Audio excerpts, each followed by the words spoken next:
नमस्कार साथियों। कुंडली का नवम भाव जिसे हम भाग्य भाव के रूप में जानते हैं।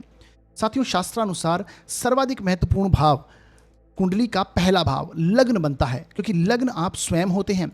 और उसके बाद में अगर किसी भाव को इंपॉर्टेंस दी गई, सर्वाधिक महत्वपूर्ण माना गया, तो वो है कुंडली का नवम भाव। क्योंकि नवम भाव अगर किसी का भी अच्छी स्थिति में बना हुआ है तो ये बात तो कंफर्म है कि ऐसे व्यक्ति को लाइफ की जितनी भी आवश्यक चीज़ें हैं, नेसेसरी जो चीज़ें होती हैं, वो उसे बहुत ही आसानी से कम प्रयासों में प्राप्त हो जाती हैं। या फिर व्यक्ति अपने जन्म के साथ में ही वो सारी रिसोर्सेज लेके पैदा होता है। उसके घर के बड़े बुजुर्ग, उसके जो पिता हैं, वो वहाँ से उन्हें चीज़ें मिलती, क्योंकि 9th हाउस इन सारी चीज़ों का है। 9th हाउस आपके घर के बड़े बुजुर्ग की ब्लेसिंग्स है, गुरु की ब्लेसिंग्स है, ईश्वरीय मदद है। तो जब आपकी चीज़ें लाइफ में अटकती हैं और वहाँ पर आपको रास्ता नहीं मिलता, तो वहाँ पर भाग्य भाव का बहुत इंपॉर्टेंट रोल आता है। तो वहाँ से रास्ता जो हमें मिलता है, ईश्वरीय ब्लेसिंग्स जो हमें प्राप्त होती हैं, वो कुंडली के 9th हाउस से हमें देखी जाती हैं। तो कुंडली का नवम भाव हमारे किन किन ग्रहों के साथ में प्रभावित है, यानी नवम भाव में प्रत्येक ग्रह के प्रभाव को आज हम समझेंगे। अब आप बोलेंगे कि हमारे 9th हाउस में तो कोई भी प्लेनेट नहीं बैठा हुआ है, तो उसके लिए डरने की आवश्यकता नहीं है। आपको देखना है कि वहाँ पर कौन सी राशि लिखी हुई है, उस राशि के जो स्वामी हैं उसके अनुसार आपको रिजल्ट्स को समझना है। तो इस प्रकार से आज आपको ये वीडियो देखना है। साथियों, जो लोग ज्योतिष से जुड़े रहना चाहते हैं, उससे संबंधित जानकारी प्राप्त करने में रुचि रखते हैं, तो आप हमारे व्हाट्सएप चैनल को जरूर ज्वाइन कर लीजिएगा, क्योंकि वहाँ पर मैं समय समय पर ज्योतिष से संबंधित जानकारी आपको साझा करता रहता हूं, जिससे आपके ज्ञान में वृद्धि होती है। चाहे वो ज्योतिष से जुड़े हुए नियम हो, सूत्र हों, गोचर से संबंधित चीज़ें हों, वो आपको समय समय पर वहाँ पर मिलती हैं। तो व्हाट्सअप चैनल को जरूर ज्वाइन कर लीजिएगा, लिंक जो है डिस्क्रिप्शन में मैंने दे रखा है। साथियों, आगे बढ़ाते हैं इस वीडियो को। मैं आपका अपना ज्योतिष मित्र अमनदीप सिंह आपका स्वागत करता हूँ आपके अपने यूट्यूब चैनल निर्मल एस्ट्रोलॉजी पर।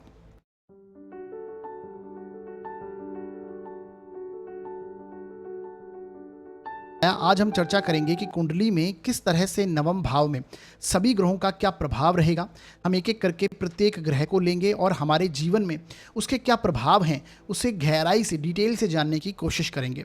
साथ ही साथ में जानेंगे कि हमारा भाग्य, हमारी ब्लेसिंग्स, हमारे धर्म कर्म के कार्य, हमारी हायर लर्निंग कैसे और कहाँ से जुड़ी हुई हैं, यानी हमें वहाँ पर किस प्रकार के प्रभाव मिल रहे हैं या फिर मिलेंगे। तो बेसिकली ये वीडियो डिटेल वीडियो होने वाला है नवम भाव के ऊपर। इसे आप पूरा अंत तक जरूर देखिएगा, क्योंकि यहाँ पर बहुत सारे नवम भाव से जुड़े हुए सूत्र आपको मिलेंगे जो कि प्रैक्टिकली अप्लाई होते हुए दिखाई देंगे आपको। जब आप चार्ट्स पर इन्हें अप्लाई करेंगे तो डेफिनेटली आपको वो समझ में आएंगे, रिलेट उनसे आप कर पाएंगे। तो ये पूरा जरूर देखिएगा वीडियो, क्योंकि ये बहुत इंपॉर्टेंट होने वाला है। इसे आप अपने चार्ट पर, अपने मित्र गणों के, अपने भाई बंधुओं के, अपने रिलेटिव्स के मैक्सिमम चार्ट्स पर इसे अप्लाई कीजिए, जिससे ये जो सूत्र हैं वो आपको समझ में आने लगे। ठीक है जी। अब आप बोलेंगे कि हमारे 9th हाउस में तो कोई भी प्लेनेट नहीं है, तो हम इसे कैसे देखेंगे। तब आपको ये ध्यान रखना है कि आपको नवम भाव में जो राशि लिखी हुई है, यानी जो नंबर लिखा हुआ है, मान लीजिए 4 नंबर लिखा है यहाँ पर, ठीक है, 9th हाउस में, तो 4 नंबर कर्क राशि, यानी उसके स्वामी चंद्रमा हो गए। तो इस वीडियो से आपके चंद्रमा वाले पार्ट को आपको देखना है। वैसे तो आपको पूरा वीडियो देखना है, जिससे आपको ये चीज़ें समझ में आएंगी। तो बेसिकली अगर जो राशि लिखी है उसे भी, उसके स्वामी ग्रह को भी यहाँ से आपको समझना है। तो इस तरह से आपको ये वीडियो देखना है। अब साथियों, आगे बढ़ते हैं और सबसे पहले नवम भाव को थोड़ा समझने की कोशिश करेंगे कि 9th हाउस किन किन चीज़ों को दर्शाता है। जो लोग ज्योतिष में नए हैं उन्हें बता दूं कि जहां पर आप मेरा टिक मार्क लगा हुआ देख रहे हैं, ये कुंडली का नवम भाव कहलाता है, जिसे हम भाग्य भाव भी कहते हैं। और यहाँ से हम देखते हैं हमारे धर्म को। धर्म का मतलब रिलीजन तो है ही है, साथ ही साथ में जिस धर्मानुसार हम चलते हैं, जो हमारे एथिक्स हैं, जो हमारे बेसिकली हमारे नियम हैं, हमारी परंपराएं हैं, हमारे रीति रिवाज हैं, ठीक है। रिलीजन के साथ साथ इसका भी स्थान है। हम न्याय संगत जो चलते हैं उसका स्थान भी 9th हाउस बनता है। हमारे कल्चर, हमारे ट्रेडिशन, हमारी जो कस्टम है, उनको हम 9th हाउस से देखते हैं, यानी हमारी रीति रिवाज, परंपराएं, हमारे धर्म कर्म के कार्य नवम भाव से कनेक्ट होते हैं। अध्यात्म का स्थान इसे माना गया है ना, स्पिरिचुअलिटी के अंदर 9th हाउस को कनेक्ट करते हैं। साथ ही साथ में हमारे गुरुओं का स्थान है। गुरुओं का मतलब जो हमें अध्यात्म के मार्ग पर आगे बढ़ाएं। साथ ही साथ में जो हमारे नॉलेज के मामले में भी जो हमारे गुरु हैं, नवम भाव गुरुओं का बेसिकली स्थान माना गया, टीचर्स का। साथ ही साथ में ब्लेसिंग्स का हाउस है ना। ये ब्लेसिंग्स जो हमारे घर के बड़े बुजुर्गों के द्वारा हमें दी गई, हमारे गुरुओं के द्वारा जो हमारी ब्लेसिंग्स हमें कनेक्ट है, तो नवम भाव वो है जो हम भाग्य के साथ में अपने लेके पैदा होते हैं। तो बेसिकली 9th हाउस वो सारी चीज़ें दर्शाता है। ठीक है, 9th हाउस आप इस तरह से कह सकते हैं कि वो ईजिएस्ट वे है, जो चीज़ें आपको ईजिली लाइफ में मिल जाती हैं वो नवम भाव से कनेक्ट की जाती हैं। 9th हाउस है ना, भाग्य के सहारे जो मिलती हैं, या हम अपने जन्म के साथ में लेके पैदा होते हैं। ये हमें 9th हाउस से देखी जाती हैं। घर के बड़े बुजुर्गों का, जैसे मैंने बताया, हमारे जितने भी घर के बड़े बुजुर्ग हैं नवम भाव से हम कनेक्ट करते हैं। हायर लर्निंग, नॉलेज का हाउस माना गया, उच्च शिक्षा का स्थान माना गया, है ना, क्योंकि पंचम से पंचम है, पंचम भाव शिक्षा का, हमारी लर्निंग प्रोसेस का, और पंचम से पंचम नवम भाव जो कि उच्च शिक्षा को दर्शाता है, हमारी नॉलेज को दर्शाता है, आध्यात्मिक ज्ञान को दर्शाता है। तो 9th हाउस इन चीज़ों का भी है। पिता का स्थान हम नवम भाव मानते हैं, फादर का स्थान 9th हाउस है। तो फादर की अगर जब भी हम बात करेंगे तो हम नवम भाव को लेंगे और सूर्य को लेंगे। इसी प्रकार जब हम गुरुओं की बात करते हैं, हमारे घर के बड़े बुजुर्गों की बात करते हैं, नॉलेज की बात करते हैं, उच्च शिक्षा की बात करते हैं, आध्यात्मिकता की बात करते हैं, तो हम 9th हाउस के साथ साथ गुरु को भी कनेक्ट करते हैं। यहाँ पर कारक को इन्वॉल्व करना भी बहुत इंपॉर्टेंट है। मैंने पहले भी आपको समझाया, भाव, भावेश और भाव कारक। अब भाव के कारक के साथ साथ में उस पर्टिकुलर जो चीज़ आप देख रहे हैं उस कारकत्व का कौन कारक है ना। जैसे मैंने यहाँ पे बात करी गुरुओं की, हायर लर्निंग की, तो आपको गुरु को भी देखना है और 9th हाउस को भी देखना है। तो इस तरह से आपको समझना है। लॉन्ग ट्रैवल, लंबी दूरी की जितनी भी यात्राएं हैं वो हम 9th हाउस से देखते हैं। देखिए, कुंडली का तीसरा भाव शॉर्ट ट्रैवल को दर्शाता है और नवम भाव लॉन्ग ट्रैवल को, तो ये हम यात्राओं की एक्सेस मानते हैं। ठीक है, तो बेसिकली लॉन्ग ट्रैवल की जब बात करेंगे, हम आध्यात्मिक यात्राओं की जब बात करेंगे तो 9th हाउस को कनेक्ट करते हैं। हायर अथॉरिटी जितनी भी है, यानी हम लाइफ में कितने हायर अथॉरिटी के लोगों से कनेक्ट होंगे या हम उस लेवल तक जाएंगे या नहीं, ये नवम भाव 9th हाउस हमें बताएगा। अब इसके अंदर और भी योगाज हमें कनेक्ट करते हुए देखने हैं, दशम भाव की इन्वॉल्वमेंट देखनी है, लग्न की इन्वॉल्वमेंट देखनी है। तो बेसिकली लेकिन 9th हाउस आपकी हायर अथॉरिटी को दर्शाता है। जैसे मैंने बोला, गुरु का स्थान है, 9th हाउस के कारक गुरु बनते हैं, है ना, गुरु ग्रह, बृहस्पति ग्रह बनते हैं, और बृहस्पति ग्रह बड़ी चीज़ों को दर्शाते हैं, है ना। तो ये हायर अथॉरिटी का स्थान है, क्योंकि हमारे फादर का भी है। आपके निस्वार्थ कर्म को दर्शाता है, ठीक है, देने की भावना, गिविंग जो नेचर है। देखिए, इसे आप ऐसे समझ सकते हैं कि कुंडली का जो 12वां भाव है ये मोक्ष का स्थान है ना, अध्यात्म का स्थान, और यहाँ से जो दशम भाव यानी 12th का जो कर्म बनता है वो बनता है नवम भाव, और 9th हाउस से चैरिटी देखते हैं, देने की भावना। हम निस्वार्थ कर्म, किस तरह से हम वॉलंटरी कोई काम, अपने समाज में सहयोग हो या फिर किसी भी तरह से, तो वहाँ पर गिविंग नेचर जो हमारा आता है वो 9th हाउस आता है। तो हमारे दान पुण्य, हमारी चैरिटी, ये 9th हाउस से कनेक्ट की जाती है। हमारी नैतिकता, हमारी मॉरलिटी, है ना, ये हमारे एथिक्स, जैसे मैंने बोला, हमारे रूल्स रेगुलेशन जो हम कुछ बना लेते हैं। अब देखिए, 9th हाउस में अगर कोई नेगेटिव प्लैनेट्स बैठ जाते हैं, पाप ग्रह बैठ जाएं, है ना, जैसे मंगल बैठ जाता है, तो आप देखेंगे व्यक्ति अपने आप में बहुत रूल रेगुलेशन बना लेता है कि मैं इसी तरह के नियम है मेरे और इसी को मैं फॉलो करूंगा। हार्ड एंड, मतलब वहाँ पर बहुत ज़्यादा वो हार्ड एंड फास्ट तरीके से उस रूल्स को निभाता है। तो बेसिकली जो आपके रूल्स हैं, आपके एथिक्स हैं, आपकी नैतिकता, मॉरलिटी, ये 9th हाउस से कनेक्ट होती है। अब ये डिपेंड करेगा नवम भाव कैसी स्थिति में है। एक्सपांशन का कारक है 9th हाउस, एक्सपांशन देने का स्थान माना गया। देखिए, मैंने बताया कि 9th हाउस के जो कारक बनते हैं वो गुरु ग्रह बनते हैं, है ना, देवगुरु बृहस्पति बनते हैं, और देवगुरु बृहस्पति को एक्सपांशन का कारक माना गया, है ना। और राहु को भी एक्सपांशन का कारक हम कई बार मानते हैं, लेकिन वो अलग वे में है। बेसिकली जो भावों की अगर हम बात करेंगे तो भावों के अंदर जो नवमेश है, 9th हाउस का जो लॉर्ड होता है, वो जिस स्थान में बैठता है वहाँ पर वो उसको एक्सपांशन देता है, या 9th हाउस में जो प्लैनेट बैठ जाएगा उसके कारकत्वों में एक्सपांशन हो जाता है। तो बेसिकली 9th हाउस एक्सपांशन का स्थान माना गया है ना, बढ़ावे का स्थान। 9th हाउस भाग्य, जो कि हमें चीज़ें लाइफ में, जैसे मैंने बताया, इजीली प्राप्त होती हैं, जहाँ पर हमें प्रॉब्लम्स में जो इजी रास्ता हमें प्राप्त हो जाता है, तो नवम भाव से है। जैसे मैंने बताया, रुकावटों को दूर करने का स्थान 9th हाउस है। जब भी आप देखें कोई प्रॉब्लम्स में व्यक्ति फंसा होता है और नवम भाव के स्वामी की दशा, प्रत्यंतर दशा, अंतरदशा चल जाती है, तो आप देखेंगे कि कहीं ना कहीं व्यक्ति के कार्य बनने लग जाते हैं। तो आपको एस्ट्रोलॉजर नॉर्मली कहते हुए दिखाई देंगे कि रुके हुए कार्य आपके बन रहे हैं या रुके हुए काम अब बनेंगे। तो 9th हाउस उन चीज़ों का है। यहाँ पर ब्लेसिंग्स का स्थान है, गुरुओं की ब्लेसिंग्स आपके साथ कनेक्ट होती है, ईश्वरीय मदद मिलती है और रास्ता मिलता है आपको। तो 9th हाउस इन चीज़ों को दर्शाता है। आपकी संतति का, संतति की संतति, आपके ग्रैंड चिल्ड्रंस का स्थान नवम भाव, क्योंकि आपकी संतान पंचम भाव और पंचम से पंचम जो है वो 9th हाउस है। तो आपके ग्रैंड चिल्ड्रंस का, आपके संतति की संतति का स्थान 9th हाउस बनता है। साथ ही साथ में एक और बात है कि पंचम भाव के और एकादश भाव की संयुक्त एनर्जी नवम भाव में मौजूद है। इसका कारण ये है कि भावात भावम के अगर हम जब नियम को लगाते हैं तो पंचम से पंचम नवम भाव आता है और 11वें से 11वां भाव जो आता है वो आपका नवम भाव आता है। तो 11th की एनर्जी, 11वें भाव की, आपके लाभ, आपके प्रॉफिट, आपके सोशल कॉन्टेक्ट्स, आपके गेन्स, है ना, और साथ ही साथ में आपके जो नॉलेज है, पंचम भाव उसका है, तो संतान का है, तो ये सारी एनर्जी नाइन्थ हाउस के साथ भी कनेक्टेड है। तो इसलिए नाइन्थ हाउस बहुत ही अगर कुंडली में इंपॉर्टेंट माना जाता है। नाइन्थ हाउस पॉजिटिव हो तो काफ़ी चीज़ें व्यक्ति की जीवन में उसे आसानी से प्राप्त होती हैं, कम प्रयासों में प्राप्त होती हैं। ठीक है, अगर कुंडली में सूर्य मजबूत स्थिति में है, गुरु मजबूत स्थिति में है और नवमेश, नवम भाव बेसिकली ओवरऑल अच्छी स्थिति में है, तो एक बात समझ लीजिए कि ऐसे व्यक्ति को जीवन में कोई बड़े स्ट्रगल नहीं करने पड़ते। लाइफ में जो चीज़ें वो चाहता है या लाइफ में वो चीज़ें जिस अपने लक्ष्य की ओर बढ़ता है, वो सारी चीज़ों से प्राप्त होती हैं और आवश्यकता जो हैं वो लाइफ में उसकी सभी पूरी होती हैं। तो ये नाइन्थ हाउस इन चीज़ों को दर्शाता है। अब देखिए, नाइन्थ हाउस धर्म त्रिकोण का स्थान माना गया। पहला भाव, पांचवा भाव और नवम भाव, ये धर्म त्रिकोण का भाव है। जैसा मैंने पहले भी बताया, धर्म का मतलब रिलीजन भी है और साथ ही साथ में न्याय संगत चलना, धर्म संगत चलना, गलत होते हुए नहीं देखना। हमारी परंपराओं से हमें किस तरह से हम जुड़े रहेंगे, हमारे न्याय के मार्ग से हम कितने सही तरीके से जुड़े, ये धर्म त्रिकोण हमें डिसाइड करता है। तो नाइन्थ हाउस उन त्रिकोण का एक भाव माना गया, ठीक है, नवम भाव माना गया।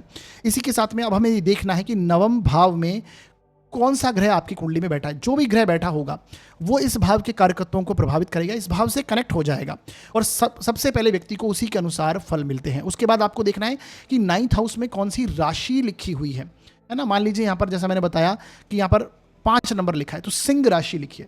सिंह राशि के स्वामी हो गए सूर्य, तो आपको सूर्य की स्थिति को देखना है पत्रिका के अंदर, है ना, और सूर्य के अनुसार रिजल्ट को समझना है।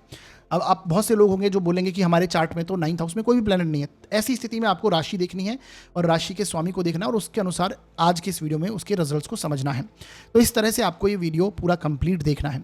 जब भी आप किसी भी भाव के बारे में बात करते हैं तो भाव, भावेश और भाव कारक, ये मैंने नियम आपको बता रखा है। ये चीज़ें आपको लगानी है और रिजल्ट्स को समझना है। तो आज हम नवम भाव के बारे में बात करने वाले हैं। नाइन्थ हाउस में एक एक करके प्रत्येक ग्रहों के प्रभाव को अब हम समझने की कोशिश करेंगे। सबसे पहले बात करेंगे कि कुंडली के नाइन्थ हाउस में यदि सूर्य विराजमान हो तो ये किस प्रकार का प्रभाव आपको देने की स्थिति में होंगे। देखिए साथियों, जब भी हम किसी भी प्लैनेट की बात करेंगे तो उसकी स्थिति अवश्य चेक कर लेनी है कि किस प्रकार की स्थिति में बना हुआ है। शुभ प्रभावों के से दृष्ट है, शुभ प्रभाव में बना हुआ है, या पाप ग्रहों की युति है इनके साथ में, पाप ग्रहों की दृष्टि इन पर है, कैसी स्थिति बनी हुई है ना, नवांश में कैसी स्थिति है, षडबल में कितना बल उन्हें मिला हुआ है। तो ये सारी चीज़ें चेक करनी है, ठीक है। अब हम बात करेंगे कॉमन इफेक्ट। यहाँ पर हम समझने कि नाइन्थ हाउस में अगर सूर्य है तो एक बात तो कन्फर्म है कि ऐसा व्यक्ति धर्म कर्म के कार्य, रीति रिवाज, अपनी परंपराओं को भली भांति निभाने वाला होगा, है ना। यानी ये सूर्य अगर अत्यधिक पीड़ित ना हो, ये तब की बात है ना। अगर ये एवरेज स्थिति में भी यहाँ पर सूर्य आपके बने हुए हैं, मित्र क्षेत्री कम से कम है, तो एक बात आप समझ लीजिए कि ऐसा व्यक्ति अपनी रीति रिवाज, परंपराओं को, कस्टम्स को, मॉरलिटी को, नैतिकता को, धर्म संगत चलना, है ना, लाइफ में न्याय संगत चलना, न्याय को बहुत इंपॉर्टेंस देना, सम्मान लाइफ में बहुत इंपॉर्टेंट होता है। भाग्य, क्योंकि सम्मान के साथ कनेक्ट हो गया, सूर्य सम्मान का कारक है, ठीक है। तो ये सारी चीज़ों को बहुत इंपॉर्टेंस देगा व्यक्ति लाइफ में। दूसरी बात, घर के बड़े बुजुर्गों का, पिता का, गुरु का, ऐसे व्यक्ति को सपोर्ट मिलेगा। हायर अथॉरिटी का, लाइफ में जितनी भी आपकी जो लाइफ में उसको हायर अथॉरिटी का सपोर्ट मिलेगा, है ना, चाहे वो उसके कर्म क्षेत्र में हो या उसके घर के अंदर कोई भी काम हो, कैसे ना कैसे आप देखेंगे कि अपने बड़े बुजुर्गों की ब्लेसिंग्स ऐसे व्यक्ति के साथ में कनेक्ट रहती है, क्योंकि सूर्य राजा ग्रह माने गए, ठीक है। और एक राजा जो प्लेनेट है ये कहीं ना कहीं देने की भावना, गिविंग नेचर भी रखता है।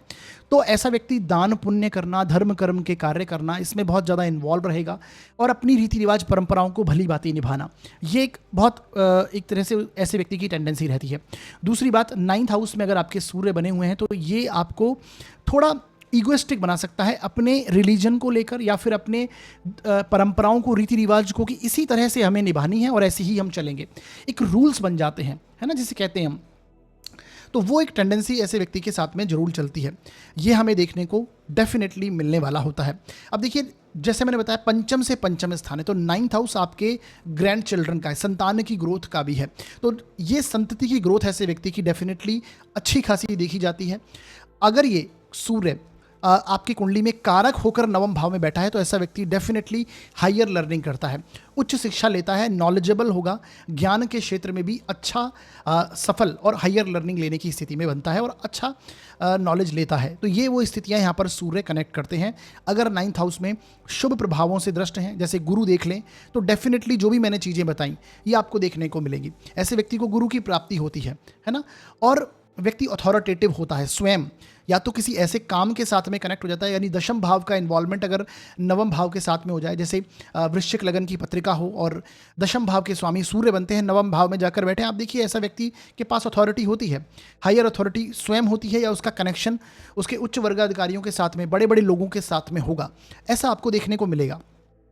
ठीक है, तो 9th हाउस में अगर सूर्य हैं तो आपको कर्म क्षेत्र में हो, सरकार से लाभ हो, राज्य प्रशासन है ना, तो उन सारी चीज़ों से आपको लाभ की प्राप्ति हो सकती है। और साथ ही साथ में नॉलेज के मामले में भी, हायर लर्निंग के मामले में, उच्च शिक्षा में व्यक्ति अच्छा करता है।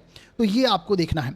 अब देखिए यहाँ से जो सूर्य है इसकी दृष्टि आपके पराक्रम के स्थान पर भी है, 3rd हाउस पर है ना। आपके पराक्रमी कितने मेहनती हैं आप, आपके छोटे भाई बहन, आपकी ट्रैवलिंग, क्योंकि ट्रैवलिंग एक्सेस को पूरी तरह से सूर्य यहाँ पर कनेक्ट करते हैं, क्योंकि सूर्य की 7वीं दृष्टि है और तीसरे भाव को भी देखेंगे। तो ये सीधी सी बात यहाँ पर होगी कि ऐसा व्यक्ति बहुत परिश्रमी, मेहनती और पराक्रमी होता है ना। मतलब पराक्रम दिखाने में, परिश्रम करने में पीछे नहीं हटेगा। अगर कोई इस विपरीत परिस्थिति आती है तो उस पर स्टैंड करेगा और उस सिचुएशन से लड़ने की ताकत ऐसे व्यक्ति में होती है, हम ऐसा कह सकते हैं, है ना। अपने पिता का, अपने घर के बड़े बुजुर्गों का सपोर्ट मिलेगा, सूर्य क्योंकि पिता का कारक है। अब यहीं पर देखिए, ये जितने भी मैंने इफेक्ट बताए, अगर सूर्य यहाँ पर कमजोर स्थिति में, जैसे राहु केतु के एक्सेस में आ जाए, ठीक है, आप शनि से दृष्ट हों, पाप ग्रहों से युक्त हो जाएं, पाप कर्तरी में आ जाएं, षडबल में, है ना, कमजोर स्थिति में चले जाएं, हालांकि यहाँ पर इन्हें दिग्बल मिलेगा, क्योंकि हालांकि 10th हाउस में पूर्ण दिग्बल मिलता है सूर्य को, और नवम में और 11th में दिग्बल भी होता है, 75% दिग्बली हो जाते हैं प्लैनेट, तो यहाँ पर दिग्बली है। परंतु अगर षडबल में किसी और प्रभाव से कमजोर स्थिति में बने हुए हैं, नवांश पत्रिका में सूर्य जिस राशि में जाके बैठे हैं उसका राशि स्वामी अगर कमजोर हो गया है तो फिर ये सूर्य कमजोर स्थिति में हो जाएंगे। नवम भाव का स्वामी ग्रह अगर कमजोर स्थिति में हो गया है तो फिर ये सूर्य कमजोर हो जाएंगे, यानी रिजल्ट्स देने में सक्षम नहीं होंगे। तो ऐसे में फिर फादर के साथ में वैचारिक मतभेद होना, ईगो प्रॉब्लम्स के साथ में क्लैशेस होना, घर के बड़े बुजुर्गों के साथ में धर्म संगत व्यक्ति चलने की कोशिश करता है, लेकिन कुछ ना कुछ प्रॉब्लम्स, परंपराएं, रीति रिवाज उसके मन में घर करते हैं, बेसिकली एक तरह से डाउट वाली स्थिति में व्यक्ति रह जाता है, तो वो एक स्थिति बनती है ना। गुरु प्राप्ति के लिए व्यक्ति का भटकाव अधिक रहता है, ये हमें समझना है। और देखिए 9th हाउस लॉन्ग ट्रैवल का भी है, तो लॉन्ग ट्रैवल में भी परेशानी, अगर यहाँ पर सूर्य पीड़ित अवस्था में है तो वो हमें समझना चाहिए, ये है। और अगर बली अवस्था में है तो व्यक्ति लॉन्ग ट्रैवल करता है, देश विदेश की यात्राएं, बेसिकली उसकी कीर्ति फैलती है। अगर यहाँ पर सूर्य अच्छी स्थिति में बने हैं, लग्न कुंडली के लिए आपके कारक हैं, तो ऐसे व्यक्ति को यश, सम्मान उसके भाग्य में लेकर वो पैदा हुआ है ना। सूर्य सम्मान का कारक है, तो अपने भाग्य में सम्मान लेकर आया है व्यक्ति। अगर लग्न कुंडली के लिए कारक है सूर्य तो वो चीज़ें कनेक्ट होगा। अब जिस भाव का स्वामी होकर बैठा है, मान लीजिए 3य भाव का स्वामी होकर आपके नवम में बैठ जाए तो भाई बहनों से जुड़ा हुआ भाग्य रहेगा, है ना। आपके फादर से, आपके घर के बड़े बुजुर्गों से आपको ये सारा सपोर्ट देखने को मिलेगा। आपका मेहनत, आपकी पराक्रम आपके भाग्य बनाने में सबसे इंपॉर्टेंट रोल रखेगी। तो किस भाव का स्वामी होकर यहाँ पर सूर्य बैठा है ये भी बहुत इंपॉर्टेंट है, परंतु यहाँ पर कॉमन इफेक्ट हम समझ रहे हैं। तो इस तरह से आपको रिजल्ट्स निकालना है, समझना है। पीड़ित हो जाएगा तो कुछ ना कुछ प्रभाव नेगेटिव रूप से भी देखने को मिलेगा। हायर लर्निंग करने जाएगा व्यक्ति, कुछ ना कुछ रुकावटें, परेशानी बनी रहेंगी। सरकारी कार्य या फिर सरकारी वर्ग से प्रॉब्लम्स आ सकती हैं अगर सूर्य अत्यधिक पीड़ित है, तो ये हमें समझना है, ठीक है। तो बेसिकली सूर्य यहाँ पर अच्छी स्थिति में बने हुए हैं, तो ऐसे में कोई परेशानी ऐसे व्यक्ति को नहीं देखी जाती है। अब देखिए सूर्य जिनका अच्छी स्थिति में 9th हाउस में बना हुआ है, ठीक है, ऐसे व्यक्ति का भाग्योदय शास्त्रानुसार बताया गया। मैं फिर से रिपीट करूंगा, ये क्लासिकल टेक्स्ट हैं और उसमें ये कहा गया कि 21 वर्ष की आयु में ऐसे व्यक्ति का भाग्योदय होता है। अब लोग अपनी चार्ट देखेंगे और सूर्य जिसका 9th हाउस में बोलेंगे कमेंट सेक्शन में कि मेरा तो 21 वर्ष में भाग्योदय नहीं हुआ। अब आपके सूर्य की स्थिति को आपको चेक कर लीजिए सर, है ना, तो वो एक इंपॉर्टेंट है।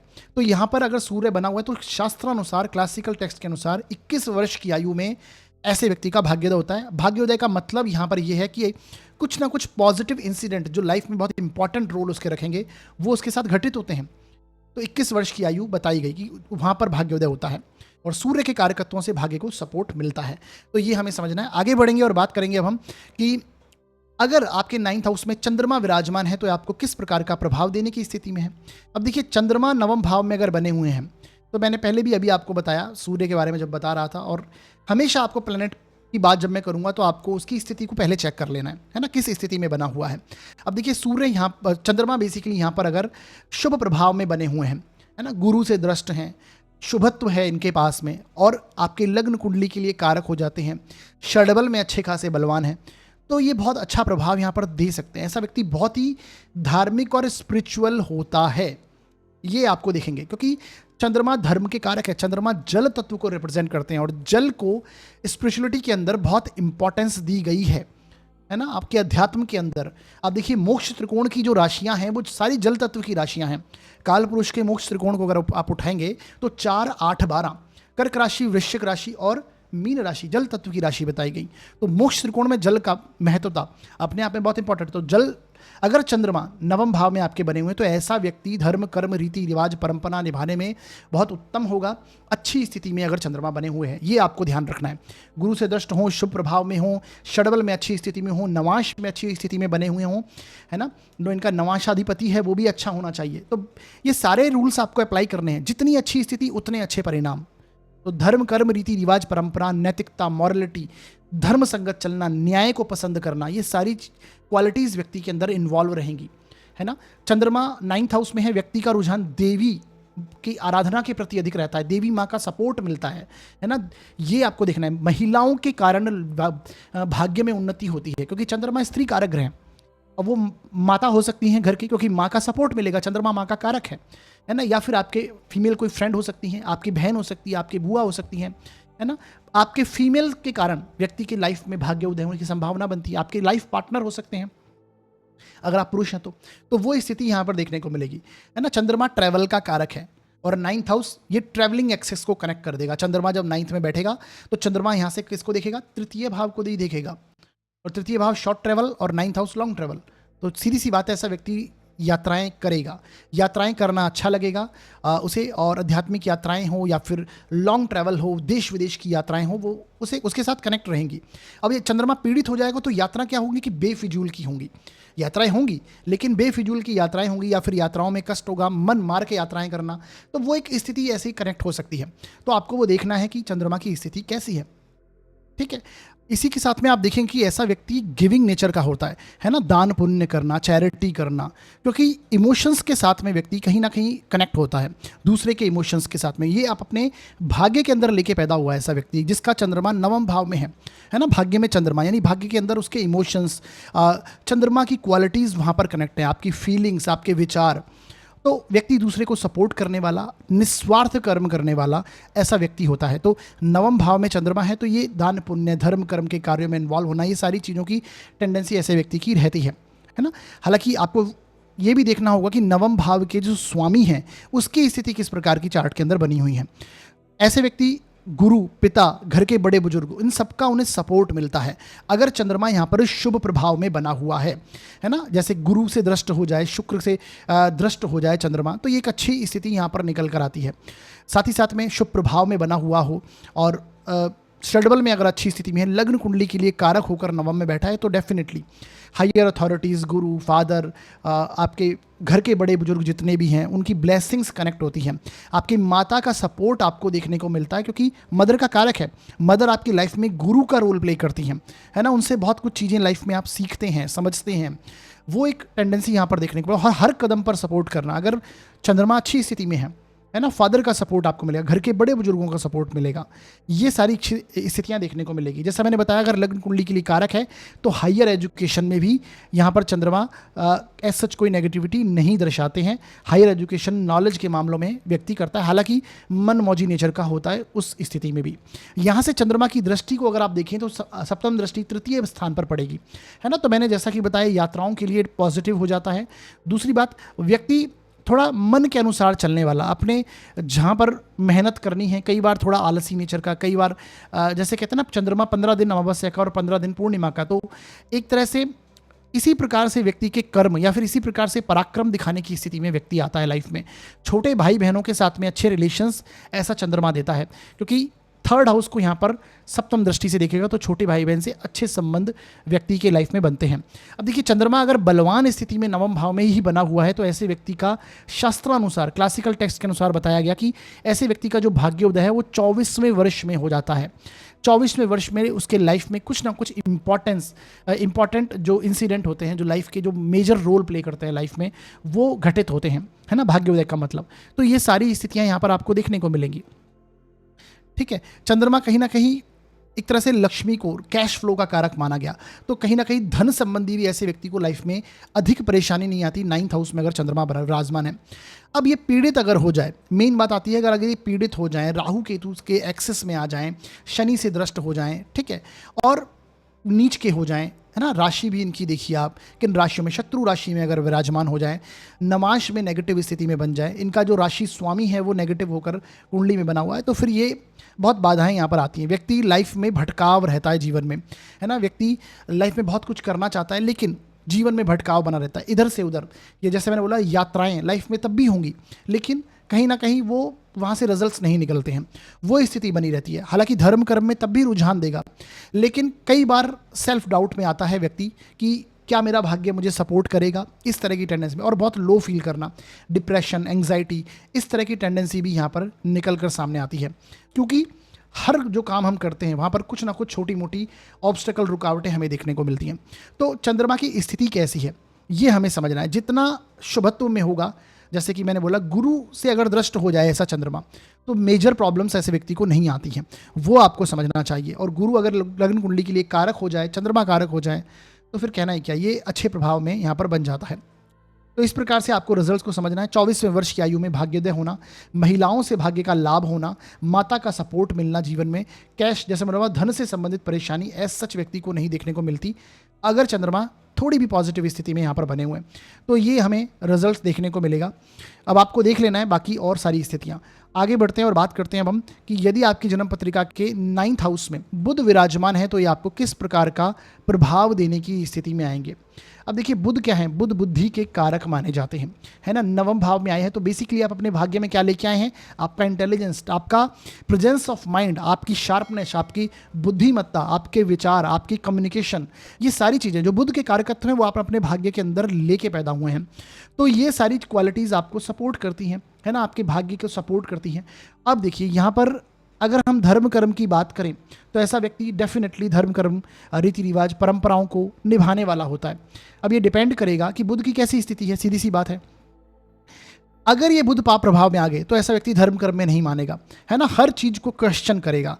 वहां पर चीज़ें बेसिकली उसके मन में एक डाउट पैदा होगा कि ये परंपराएं हम ऐसे ही क्यों निभाते हैं, या अपने रिलीजन में अपनी नैतिकता को लेकर, मॉरलिटी, धर्म संगत चलने को लेकर अधर्मी प्रकृति भी हो जाएगी। अगर ये पाप प्रभाव में राहु जैसे प्लेनेट के साथ में बैठ जाए, शनि जैसे प्लेनेट के साथ में बैठ जाए, तो वो अपनी ट्रेडिशन को, अपने जो वो उसकी परंपराएं जो उसके फादर द्वारा निभाई गई हैं उसको डाउट करेगा। ये देखने को मिलता है अगर बुध यहाँ पर थोड़े कमजोर हो जाए। शुभ प्रभाव में है तो कोई परेशानी नहीं, धर्म कर्म रीति रिवाज परंपराओं को निभाने वाली स्थिति में आएगा और धर्म संगत चलने के अंदर व्यक्ति आता है।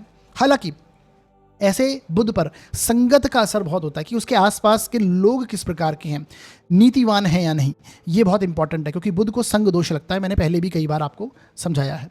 तो ये स्थिति है। घर के बड़े बुजुर्गों के साथ में ऐसे बुध के रिलेशन अच्छे माने जाते हैं। पिता, गुरु, हायर अथॉरिटी, ये सारी चीज़ें सपोर्ट करती हैं अगर ये बुध थोड़े से भी पॉजिटिव स्थिति में चार्ट के अंदर बने हुए हैं, लग्न कुंडली के लिए कारक हो जाएं, तो ये बुध यहाँ पर अच्छे प्रभाव देते हैं। आपको लाभ होता है टीचिंग जैसे फील्ड से, शिक्षा के फील्ड से, एजुकेशन के फील्ड से, है ना, मार्केटिंग के फील्ड से, या बोलें जैसे कमीशन बेस्ड वर्क से, कम्युनिकेशन लाइन से। यहाँ के बुध देखिए सप्तम भाव से आपके कमीशन, बेसिकली कम्युनिकेशन के हाउस को देखते हैं। थर्ड हाउस कम्युनिकेशन का हाउस है ना, आपके पराक्रम, साहस, आप किस तरह से लोगों से कम्युनिकेट करते हैं, तो बेसिकली बुध वहाँ पर आपको बहुत अच्छा बना देते हैं, स्किलफुल बनाते हैं। अगर 9th हाउस में बुध हैं तो आपके अंदर कुछ ना कुछ स्किल आपके अंदर होगी। आप अगर हो सकता है उसे आप कंटिन्यू नहीं कर पाए, वो आपको तृतीय भाव की स्थिति को देखकर ही उसे जज करना पड़ेगा, लेकिन फिर भी नवम भाव का जो बुध है ये आपको कोई ना कोई स्किल देगा, हायर लर्निंग की तरफ लेके जाता है। अगर लग्न कुंडली के लिए कारक हो जाए ये बुध, तो ये आपको हायर लर्निंग में लेके जाएगा। उच्च शिक्षा व्यक्ति करता है या फिर स्वयं से हायर लर्निंग करने की कोशिश करता है। जरूरी नहीं है कि आप हायर लर्निंग में एनरोल्ड ही होंगे, डिग्री ही लेंगे। किसी भी प्रकार से आप कुछ ना कुछ सीखते हैं, समझते हैं, हायर लर्निंग करते हैं, जिसे हम कह सकते हैं। संतति की ग्रोथ के अंदर भी ये बुध बहुत पॉजिटिव रिजल्ट यहाँ पर निभाता है। हालांकि बुध नपुंसक प्लेनेट है, आपको 9th हाउस के बेसिकली स्वामी को भी देखना बहुत इंपॉर्टेंट है, तो वो आपको देखना है, ठीक है। 9th हाउस ग्रैंड चिल्ड्रंस का है, तो उनके साथ में आपके मधुर संबंध बनाता है, क्योंकि बुध हंसी मजाक का कारक है ना। तो इस तरह की टेंडेंसी आप लेके पैदा होते हैं और बच्चों के साथ में आपका घुलना मिलना अधिक रहता है, तो वो एक प्रभाव यहाँ पर देखने को मिलेगा, ठीक है। अब देखिए यहाँ पर अगर हम बात करें बुध की, तो बुध आपके कहीं ना कहीं घर में जो फीमेल होती हैं, जैसे कि आपकी भूआ हैं, आपकी मौसी हैं, आपकी चाची हैं, इनके साथ में तो उनका भी कहीं ना कहीं रोल हम आपको आपके भाग्य के अंदर आप में इन्वॉल्वमेंट देखने को मिलती है। 9th हाउस में अगर आपकी बहन बुध रिप्रेजेंट करते हैं उसे, तो यहाँ पर उनका रोल आपके लाइफ में देखने को मिलता है। यहाँ से बुध आपके छोटे भाई बहन को भी देखते हैं, तो उनके साथ में भी अच्छे संबंध यहाँ पर बनाते हैं। अगर ये शुभ प्रभाव में है, गुरु से दृष्ट हो जाएं, तो ये अच्छी स्थिति यहाँ पर देखने को मिलती है। साथ ही साथ में नवांश पत्रिका में अच्छी स्थिति में बने हुए हैं, लग्न कुंडली के लिए कारक हैं। देखिए बार बार इस चीज़ों को रिपीट करना, मैं आपको शुभ प्रभाव जब बोलता हूं तो आपको समझ जाना चाहिए कि किन स्थितियों के बारे में मैं चर्चा कर रहा हूं। तो बुध यहां पर अगर ऐसी स्थिति में है तो ये अच्छे प्रभाव देंगे। अब देखिए शास्त्रानुसार, क्लासिकल टेस्ट के अनुसार, अगर बुध आपके नवम भाव में बैठे हो तो आपकी जो भाग्योदय की एज बताई गई वो 30 वर्ष के बाद में ऐसे व्यक्ति का भाग्य होता है। यानी 30 वर्ष की आयु में उसके साथ में कुछ ना कुछ पॉजिटिव इंसिडेंट्स जो उसके लाइफ को बहुत इंपॉर्टेंट रोल रखेंगे, ऐसे व्यक्ति के लाइफ में घटित होते हैं। अब ये देख लेना है कि आपके बुध किस प्रकार की स्थिति में आपके चार्ट में बने हुए हैं, है ना। ये जरूरी नहीं है कि हर व्यक्ति के साथ ऐसा हो, आपको वो देख लेना है कि, लेकिन कुछ ना कुछ जिनके बुध प्रोमिनेंट हो जाते हैं आपके कुंडली के अंदर, लग्न कुंडली के लिए कारक हो जाएं, बुध के लगन हो, तो उनके साथ ऐसा जरूर देखने को मिलेगा कि 30 वर्ष की आयु के बाद में कुछ ना कुछ पॉजिटिव इंसिडेंट उनके लाइफ में जरूर होते हैं। तो ये आपको देखने को मिलेगा, ठीक है जी। नॉलेज की बात नहीं कि 9th हाउस क्योंकि ज्ञान का भी स्थान माना गया, आध्यात्मिकता का मान गया, तो आध्यात्मिक ज्ञान लेना, हायर लर्निंग करना, उच्च शिक्षा, ये सारी इन्वॉल्व यहाँ पर बुध करते हैं। कम्युनिकेशन को आपके पॉजिटिव करते हैं, तो ये आपको देखने को मिलेगा। बुध यहाँ से आपको ट्रैवल के भी कारक है, शीघ्र गति से चलने वाले प्लैनेट मारे गए, तो यात्राओं के अंदर भी बुध लेके जाते हैं। तो चाहे देश विदेश की यात्राएं हों या फिर छोटी मोटी यात्राएं हों, आप कहें आध्यात्मिक यात्राएं हों, क्योंकि यात्राओं की एक्सेस के साथ में बुध कनेक्ट है, तो यात्राएं करवाते हैं। यात्रा करना व्यक्ति को अच्छा लगता है और यात्रा करते समय पॉजिटिव विचारों का आगमन, अगर बुध अच्छी स्थिति में है तो डेफिनेटली अच्छे आइडियाज़, न्यू आइडियाज़ आपको उस समय में आते हैं, तो ये आपको देखने को मिलेगा। पराक्रमी, मेहनती बनवाता है, मेंटल लेवल पर मेहनत करने की ताकत ऐसा बुध आपको देता है। वहीं पर अगर ये बुध अगर नेगेटिव हो जाए, पाप प्रभावों से युक्त हो जाए, है ना, कमजोर स्थिति में बन जाएं, तो फिर ये आपके धर्म कर्म में आपके कम रुझान को दिखाएगा और कहीं ना कहीं अपनी जो ट्रेडिशन है, अपनी रीति रिवाज हैं, आपकी परंपराएं, उसके प्रति आपके क्वेश्चन आप करने लगते हैं अगर बुध यहाँ पर कमजोर स्थिति में है, ठीक है। घर के बड़े बुजुर्गों के साथ में आपके संबंध उतने पॉजिटिव नहीं रहते, फादर का सपोर्ट आपको नहीं मिलता, हालांकि उसके लिए सूर्य की स्थिति को भी देखना बहुत इंपॉर्टेंट है ना। तो वो एक बात है, गुरुओं का सम्मान ना करना या उनके रूल्स को फॉलो ना करना, क्योंकि बुध यहाँ पर स्वयं आपके, देखिए आप बुध बुद्धिमत्ता का कारक है और अगर पाप प्रभाव में आ जाएगा तो ये आपको फिर कहीं ना कहीं आपके नेगेटिव कर देगा, आपकी बुद्धि को, आपके विचारों को, है ना। क्योंकि बुध एक ऐसे प्लेनेट हैं जो उनको संगत का असर लगता है, ये मैंने पहले भी आपको मेंशन किया, तो ये आपको समझ लेना है। तो अगर नेगेटिव होकर बैठेगा तो ये कहीं ना कहीं आपको थोड़े से नेगेटिव परिणाम देना, रुकावटें आना, प्रॉब्लम्स आना, ब्लेसिंग्स जो हैं हमारे घर के बड़े बुजुर्गों की, उनका सपोर्ट यहाँ पर नहीं मिलता, तो रुकावटें, बाधाएं आपको आती हैं, ये आपको देखने को मिलता है। अब साथियों आगे बढ़ेंगे और शुक्र के बारे में बात करेंगे कि यदि नवम भाव में शुक्र विराजमान हो तो ये आपको किस प्रकार का प्रभाव देने की स्थिति में होते हैं। देखिए शुक्र जो हैं इन्हें भी दैत्य गुरु का दर्जा प्राप्त है, यानी दैत्यों के गुरु माने गए, है ना। तो कहीं ना कहीं ज्ञान की बात हो, धर्म कर्म, रीति रिवाज, परंपराओं की बात हो, तो शुक्र भी इसके लिए पॉजिटिव इफेक्ट देते हैं, है ना।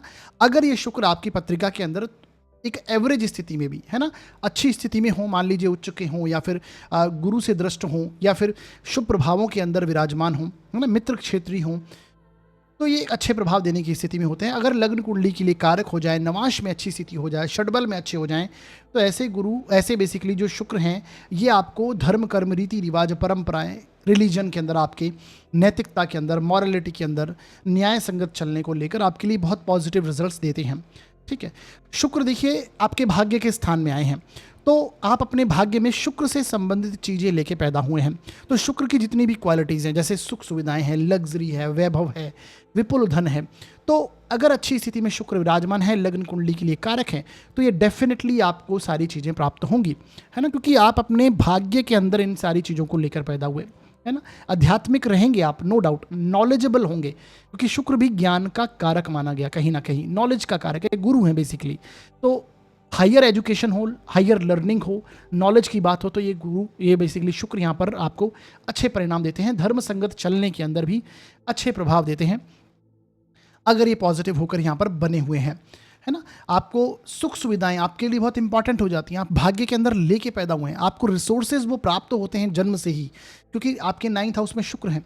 देवी माँ की आराधना के प्रति आपका रुझान रहता है, लक्ष्मी माता की आराधना के प्रति, क्योंकि शुक्र इसके कारक हैं, देवी के किसी भी स्वरूप के कारक हैं, तो आप उनकी आराधना के प्रति आपका रुझान रहता है ना। शुक्र को आप देखेंगे नाड़ी एस्ट्रोलॉजी में बेसिकली, या जैमिनी की बात करें तो कहीं ना कहीं फादर के कारक के, सेकेंडरी कारक के रूप में भी माना जाता है। तो कहीं ना कहीं ये आपको पिता से भी अच्छे सपोर्ट यहाँ पर देखने को मिलता है। अब डिपेंड करेगा कि 9th हाउस का जो लॉर्ड है उसकी कैसी स्थिति है ना। तो फादर के साथ में अच्छा सपोर्ट मिलना, या फिर घर के बड़े बुजुर्ग, आपके गुरुओं के प्रति अच्छे सपोर्ट यहाँ पर आपको देखने को मिलता है, उनकी ब्लेसिंग्स कनेक्ट होती हैं, हायर अथॉरिटी का लाभ आपको मिलता है।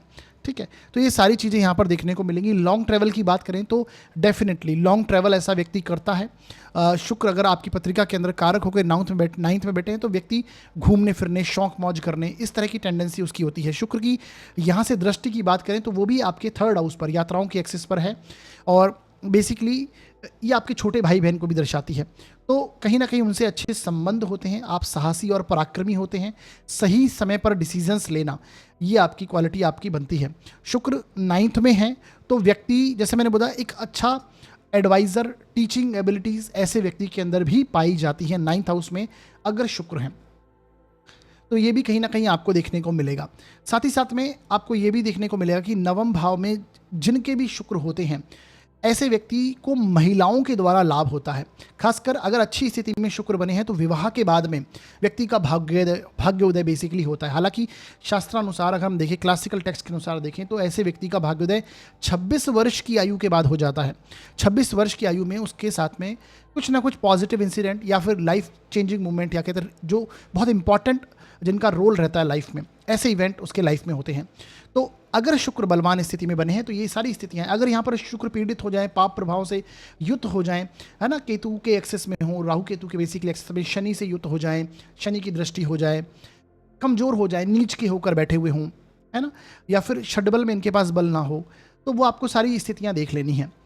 तो आपको कहीं ना कहीं इनसे संबंधित चीज़ों से थोड़ा सा स्ट्रगल भी करना पड़ेगा इन सारी चीज़ों में, है ना, क्योंकि शुक्र जो जिन चीज़ों के कारक हैं, जैसे सुख सुविधाओं के, आपकी लग्जरी के, आपके धन के, विपुल धन के कारक है, तो यहाँ पर सारा स्ट्रगल आपको फेस करना पड़ेगा अगर इनके कारक हैं।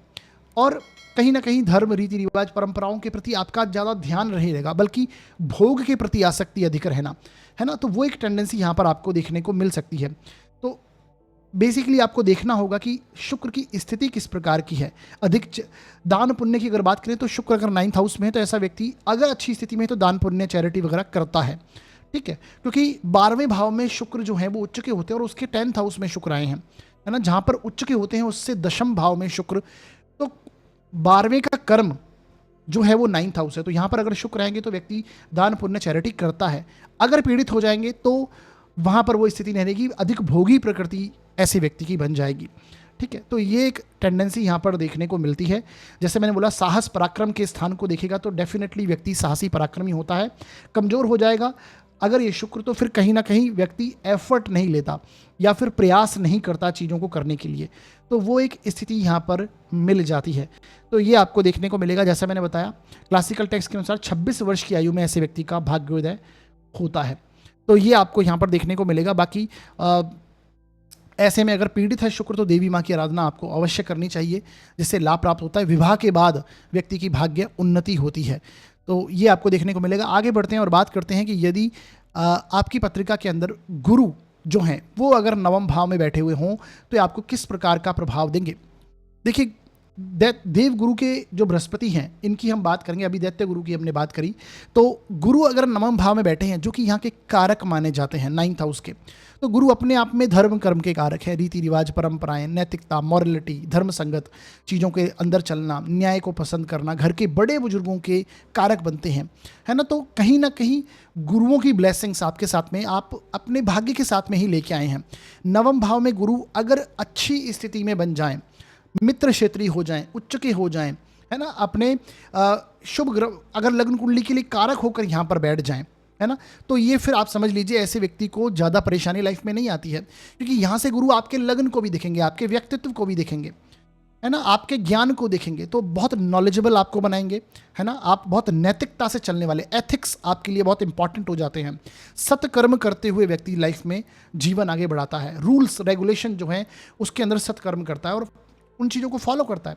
अपनी जो पैतृक परंपराएं हैं, रीति रिवाज हैं, ट्रेडिशंस हैं, उनको मानने वाला, उनको फॉलो करने वाला, धर्म कर्म में रुझान रखने वाला, आध्यात्मिकता के प्रति रुझान करने वाला, और ऐसे व्यक्ति को गुरु की प्राप्ति भी होती है, गुरु की ब्लेसिंग्स मिलती हैं, हायर अथॉरिटी से सपोर्ट होता है।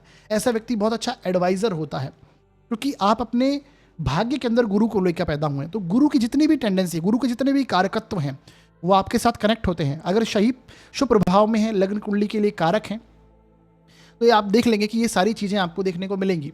ठीक है, 9th हाउस का गुरु ये सारी चीज़ें, इवन अगर अकारक भी हैं तो भी कहीं ना कहीं गुरु जो है ये प्रभाव आपको कहीं ना कहीं तौर पर देखने को मिलेंगे। आध्यात्मिक होंगे आप, बहुत ज़्यादा चैरिटी करना, दान पुण्य करना, है ना, गुरु मंदिर में जाना, गुरुओं की सेवा करना, अपने घर के बड़े बुजुर्गों का आदर करना, उनसे आशीर्वाद लेना, ये सारी चीज़ें कनेक्ट होती हैं। हायर एजुकेशन के प्रति, क्योंकि नॉलेज के कारक हैं गुरु, है ना, तो ज्ञान आपको ज्ञानवान बनाते हैं, आप हायर लर्निंग करते हैं लाइफ के अंदर, और नॉलेज लेने के प्रति आपका एक अच्छा रुझान रहता है ना। आपको जो हायर अथॉरिटी है उनसे सम्मान प्राप्त होता है। अगर आप कार्य क्षेत्र में हैं तो वर्क प्लेस की बात कर रहे हैं तो वहाँ पर, या फिर आपको आध्यात्मिक यात्राएं करना भी देखिए आपको बहुत पसंद होगा, है ना। आपके जो गुरुओं से मिलना, जैसे हम कहते हैं, वो एक बहुत पॉजिटिव स्थिति यहाँ पर देखने को मिलेगी।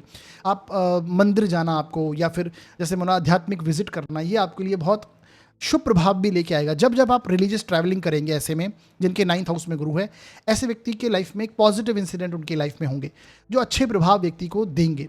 तो नवम भाव का गुरु हर प्रकार से मैं पॉजिटिव मानता हूँ। अब देखिए, यहाँ से इनकी दृष्टियों की बात करें तो यहाँ से इनकी दृष्टि आपके लग्न पर पड़ती है, पंचम दृष्टि, तो व्यक्तित्व को पॉजिटिव बनाते हैं, है ना, ज्ञानवान, नॉलेजेबल बनाएंगे, और जो नेगेटिव चीज़ें हैं या फिर जहाँ से आपको प्रॉब्लम्स आती हैं उनको सुलझाने के अंदर लग्न, देखिए अगर बली है आपका, गुरु से दृष्ट है, तो कहीं ना कहीं शुभ प्रभाव जीवन में मिलते हैं, और जो दोष हैं हमारे जीवन में वो समाप्त होते हैं, है ना। कहा गया कि गुरु अगर लग्न में हो, त्रिकोण में हो, तो लाइफ में जितने भी बड़े दोष होते हैं, है ना, कई दोषों को ये समाप्त कर देते हैं। तो वो एक स्थिति निकल कर आती है। तो गुरु की दृष्टि को अमृत रूपी माना गया। पंचम दृष्टि लग्न पर पड़ेगी तो लग्न को प्रभावशाली बना देंगे, जहां आप खड़े होंगे अपना प्रभाव छोड़ेंगे, आपके व्यक्तित्व को पॉजिटिव कर देंगे। नॉलेज के पंचम के भाव को देखेंगे तो आपकी डिसीजन मेकिंग बहुत स्ट्रांग हो जाएगी, है ना। आप सही डिसीजन लेना, निर्णय क्षमता आपकी स्ट्रांग, आपकी बुद्धिमत्ता स्ट्रांग हो जाएगी, नॉलेजेबल हो जाएंगे आप, आपकी संतति के लिए पॉजिटिव, आपके ग्रैंड चिल्ड्रंस के लिए पॉजिटिव। तो कहीं ना कहीं देखें तो ये बहुत अच्छे प्रभाव हैं। अगर गुरु त्रिकोण में आपकी पत्रिका में बने हुए हैं, ऊपर से नवम भाव में है, तो डेफिनेटली ये एक अच्छे प्रभाव लेके आएगा। संतान की ग्रोथ देखने को मिलती है। यहां से गुरु की दृष्टि, सातवीं दृष्टि आपके कहां पर होगी? 3rd हाउस पर होगी। 3rd हाउस यानी आपके छोटे भाई बहनों के साथ में आपके संबंधों को पॉजिटिव करेगा, उनकी ग्रोथ को दर्शाएगा, आपको पराक्रमी और साहसी बनाएगा। मेंटल लेवल पर आप मेहनत करने वाले होंगे, है ना। और एक बहुत अच्छे एडवाइजर हो सकते हैं, आपकी कम्युनिकेशन स्किल्स को इंप्रूव कर देगा, आपकी स्किल्स को इंप्रूव करेगा। तो 9th हाउस का गुरु कहीं ना कहीं आपको अच्छा एडवाइजर बनाता है। जिनके भी नवम भाव में गुरु होते हैं, अब अगर यहाँ पर ये पीड़ित हो जाएंगे, है ना, तो ये जो प्रभाव जितने भी मैंने बताए, ये थोड़ी इनमें कमी अवश्य आपको देखने को मिलेगी। जैसे राहु केतु के एक्सेस में आ जाएं, पाप ग्रहों से युत हो जाएं, पाप कर्तरी में आ जाएं, लग्न कुंडली के लिए अकारक हो जाएं, षडबल में इनके पास में बल नहीं है, नवांश में इनके जो नवांशाधिपति हैं वो कमज़ोर हो जाएं, तो पीड़ित हैं, कमज़ोर हैं। तो उसी प्रकार आपको कमी समझनी है परिणामों में, ये आपको समझना है। जैसे मैंने बोला, आपको आध्यात्मिक यात्राएं करवाते हैं, तो ये स्थिति है। अब क्लासिकल टेक्स्ट की बात करें, शास्त्रों की बात करें, तो शास्त्रानुसार अगर 9th हाउस में गुरु है तो ऐसे व्यक्ति का जो भाग्योदय है, कई जगह ये बताया गया कि 32 वर्ष की आयु के बाद में लाइफ में भाग्योदय होता है, या 32 वर्ष की आयु में पॉजिटिव इंसिडेंट होते हैं। और कई जगह ये भी लिखा गया कि 16 वर्ष व्यक्ति की लाइफ के 16वें वर्ष में, 24वें वर्ष में और 32वें वर्ष में व्यक्ति के जीवन में भाग्योदय होता है या फिर पॉजिटिव इंसिडेंट होते हैं जो उसकी लाइफ के लिए बहुत इंपॉर्टेंट रोल रखते हैं। तो ये आपको देखने को मिलेगा अगर आपके 9th हाउस में गुरु विराजमान है। आगे बढ़ेंगे और बात करेंगे कि यदि आपकी जन्म पत्रिका के 9वें भाव में मंगल विराजमान है तो ये आपको किस प्रकार का प्रभाव देने की स्थिति में होते हैं। अब देखिए, आप अपने भाग्य में मंगल की एनर्जीज लेके पैदा हुए हैं। मंगल क्या है? मंगल बेसिकली साहस का है, पराक्रम का कारक है, मेहनत का कारक है। मंगल वर्क ओरिएंटेड है, बेसिकली प्रयास करना चाहता है, एफर्ट लगाना, है ना। क्रोध का, एनर्जी का कारक है। तो आप बहुत एनर्जेटिक हैं, पहली बात, क्योंकि 9th हाउस में आप मंगल लेके आए हैं तो भाग्य से ही आप, भाग्य की बदौलत आपको ऊर्जा मिली है।